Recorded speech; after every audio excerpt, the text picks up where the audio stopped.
seperti ini. Bahkan kalau kita lihat secara spesifik, kita menemukan kapan ya ketika kerinduan dan keinginan kita dijawab oleh Tuhan.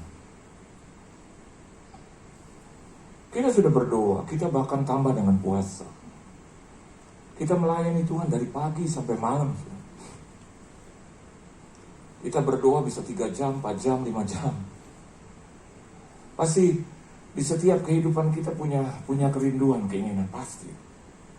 Hanya orang-orang yang munafik bilang nggak ada apa, pasti ada.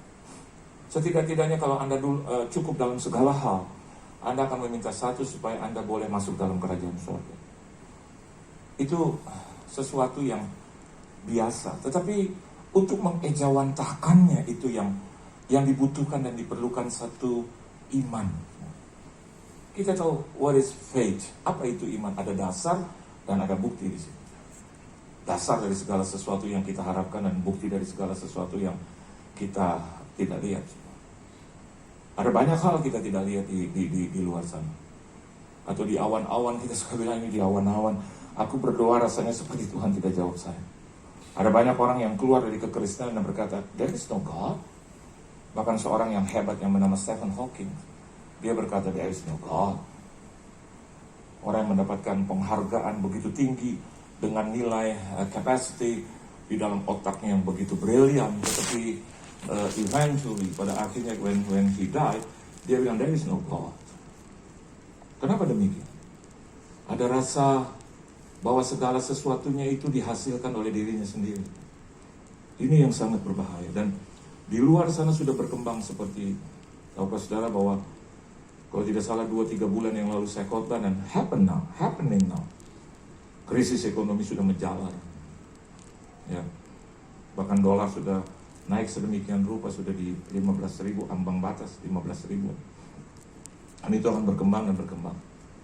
Swedia sebagai negara terkaya nomor 7 di dunia sudah menyatakan bahwa mereka running out of gas. Mereka sudah ketidakmampuan untuk mendapatkan gas.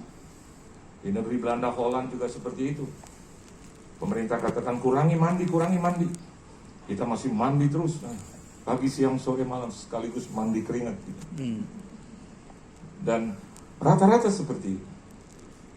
Kemarin kita dengar kabar bahwa Perdana Menteri Sri Lanka mengundurkan diri. Ya. Dan kasus penembakan di Jepang, mantan Perdana Menteri. Dan terus begitu. Dan masalahnya adalah ada keinginan dan kerinduan. Minyak yang begitu naik meningkat. Ya.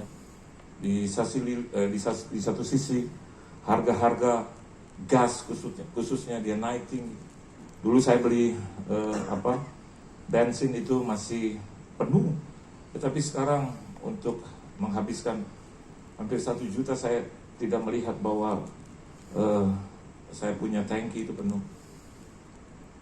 Pasti meningkat juga harga-harga barang. Dan perang itu masih terus berkecamuk. Even Presiden Indonesia sudah datang ke situ. Tapi kalau kita melihat bagaimana seorang ibu ini kata Yesus bukan kata saya. Alkitab bilang, "Hai ibu, hai church." Ya, hai church.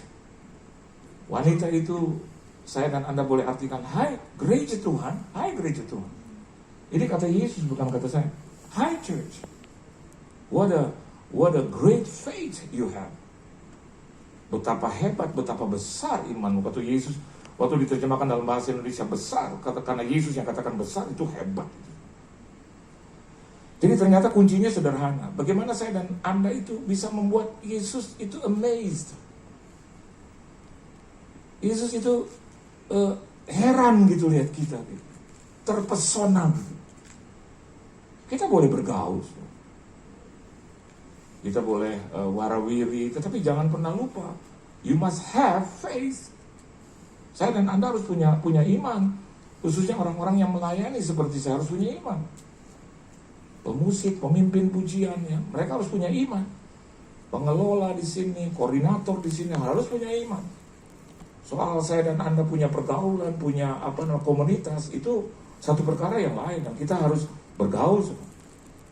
Tetapi ketika Yesus nanti datang kali yang kedua, Alkitab katakan dia hanya mencari masih adakah iman di muka bumi ini. Dia tidak cari harta saya, dia tidak cari uang Anda, no. He's looking for. Dia hanya mencari apakah masih ada iman. Jadi ternyata iman itu begitu penting di hadapan Tuhan. Di hadapan Tuhan, iman itu penting. Bukan berarti bahwa yang lain itu harus diabaikan, tidak. Tetapi iman itu menempati satu bagian yang terpenting di mata Tuhan. Alkitab katakan di ayat yang ke-28, Yesus menjawab. Dia jawab di kesempatan yang kedua, kesempatan yang ketiga, jawaban yang flat. Bahkan sepertinya gitu. Seolah-olah dia underestimated. He disgraced. Gitu. Dia meremehkan dan seperti menjatuhkan. Padahal tidak. Anda di ruangan ini mungkin ada masalah dengan keluarga, rumah tangga. Coba, berapa kali Anda berdoa? Dan sepertinya, aku nggak punya Tuhan yang seperti itu. Padahal tadi atau minggu lalu aku nyanyi, aku punya Tuhan yang besar. Tapi, look at this. Dalam keadaan di dunia nyata, where is God? Tapi saya mau beritahu bos saudara, ini wanita adalah wanita yang memiliki latar belakang 4 hal. Yang pertama Tirus, Sidon, daerah itu, dan wanita Kanaan. Warga negara kelas 2. Saudara. Harusnya saya dan Anda merasa malu. Setidak-tidaknya saya malu gitu. Lihat, ini wanita kok bisa ya? Bisa seperti itu. Dan saya mau katakan buat Anda, dia punya intelligence quotient. Satu pola pikir gitu. Jadi kemantapan di dalam IQ yang baik, yang bagus. Itu bukan berarti bahwa kita harus sekolah sangat tinggi begitu. Ya, perlu kita sekolah, tetapi itu bukan segalanya gitu, saudara. Saya melihat ibu ini tidak tertulis di sini dia S3, S2, S1. Maaf bagi yang S1, S2, S3 ya. Saya mau katakan raihlah ilmu setinggi-tingginya, tapi intelligent quotient di sini mengerti, memahami gitu. Tahu persis the problem. Nah, banyak kali saya dan Anda hanya maunya ditolong dan ditolong, itu baik, tetapi kita tidak pernah bisa belajar dari apa yang sedang Tuhan sodorkan di depan kita. Setiap kali kan kita bilang, ya istri gue yang salah, ya suami gue yang salah. Bahkan kita teriak-teriak di atas panggung, bilang suami gue salah, suami gue selingkuh. Coba suruh suaminya di depan dia ngomong.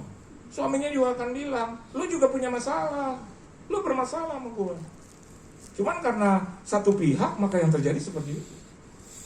Dan Tuhan adalah pribadi yang agung, saudara. Dia tahu persis. Dan bagaimana dia menangani setiap kasus yang naik ke pangkuannya. Nah, lihat ini.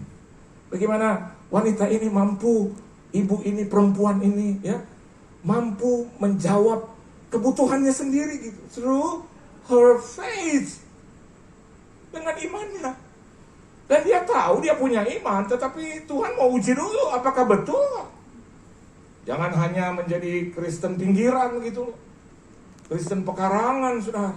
Maunya 1, 2, 3 ditolong Tuhan, 1, 2, 3 ditolong Tuhan. Saya berdiri di tempat ini 43 tahun saya melayani Tuhan tanpa henti.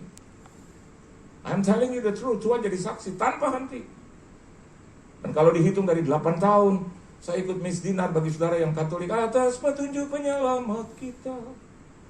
Dan menurut ajaran ilahi, maka beranilah kita berdoa, ya Tuhan, bebaskanlah kami dari segala kemalangan. Dari 8 tahun.